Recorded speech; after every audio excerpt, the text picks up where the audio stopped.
Can I submit additional letters from a coach or an employer? As mentioned previously, you can, but don't do it unless you really think it will shed new light on your application. If you give the admissions representatives more stuff to read with no reason, they will not enjoy that. They're human. Remember that.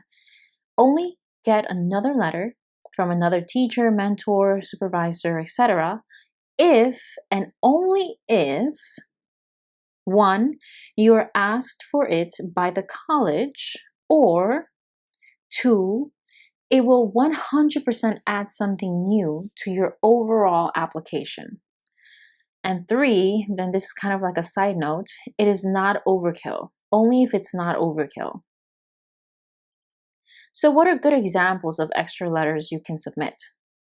For example, if you conducted research with a professor at your local university and he or she got to know you and your strengths very well, that should be something that you want to make sure is highlighted in your application. So you might want to ask your professor if he or she can write you a letter talking about the research you did, and not so much about the specific research you did, but more about your growth, your development, and what you meant in his or her research, right?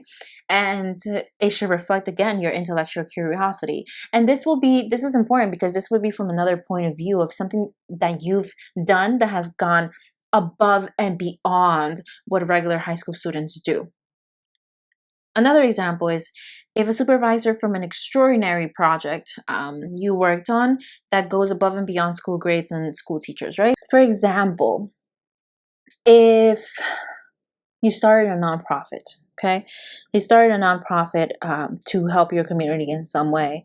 And usually you'll have a mentor for that, right? It'll be someone who helped you create the nonprofit, or maybe a teacher, whoever it was that kind of guided you through the whole process. That would be smart to have that person write your recommendation letter. As long as they're not, try to not have it be, your sister, your brother, your mom, your dad, your cousin, because those are kind of not taken as seriously as someone who doesn't know you, who isn't related to you by the admissions officer. All right. Because if it's your mom or, whatever family member, of course that they're going to just, sing praises about you. Right. And so they want someone who's not biased. All right. But that's an example. If you had a nonprofit, or if you started a business of your own and you made a lot of money, well, you might want to consider that, because of course you don't want them, if you're low income and all this stuff and you're reporting your taxes that you are low income, your family's low income. That might kind of affect you financially. But let's say you did make a lot of money, but you donated it to a certain cause that you really believed in, then that might be smart. Or let's say you didn't make that much money, but you have a really, really successful YouTube channel, for example. You can express, hey, I don't actually make a lot of money from this, but if I wanted to monetize it in college, I totally could, and I plan on doing that, and so all this stuff.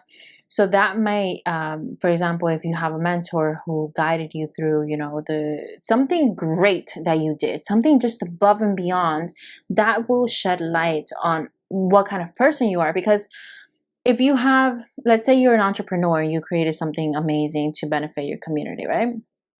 Then, your grades will talk about how intelligent you are. Your teachers will talk about, I don't know, how outstanding you are, how you're always curious about their classes, and you always go ahead and read more, and you bring insightful conversation to the classroom, right? Your counselor will talk about, your grades, just say that you're a great student and all this, but nowhere in those things will it shine through that you're an entrepreneur.